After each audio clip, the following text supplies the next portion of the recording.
So this is my video on how to do the chain cast-on method. You can also use it for provisional cast-on, and I will show you the differences.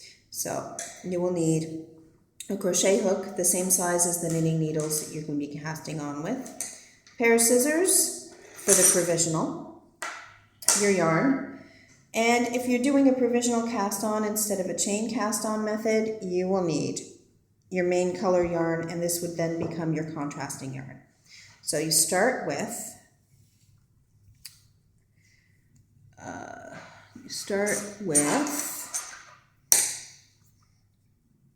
a slip knot. You take your knitting needles,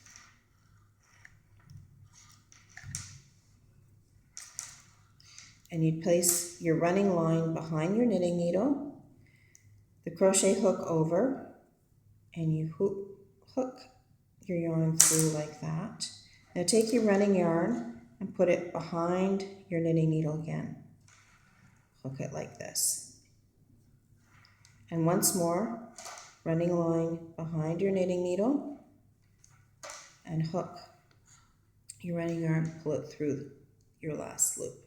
Now keep doing that until you reach one stitch before your required number.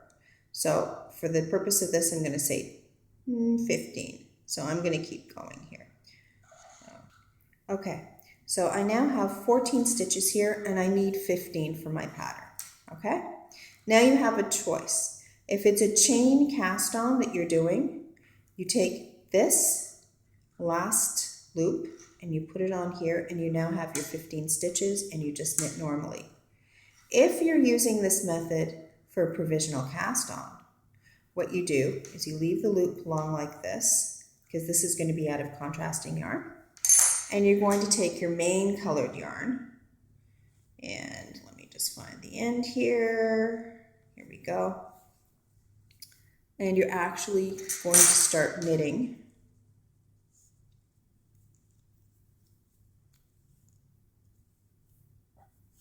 tighten that up a little bit. And this is where I would actually just cut the yarn here.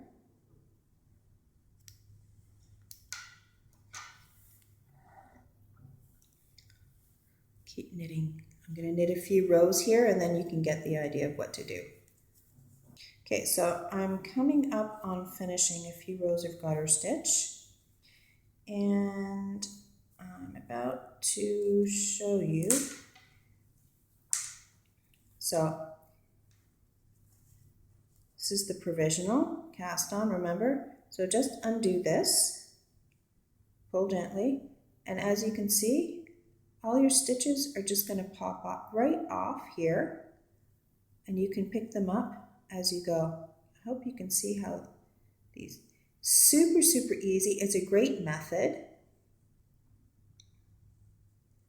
I think you'll find that you tend to use it quite frequently once you know how to do this. And it's nice to have one basic method that you can adapt in two different ways. So there you go. That's the chain cast on method and the provisional cast-on method. Knit a Natrix design on Ravelry.com.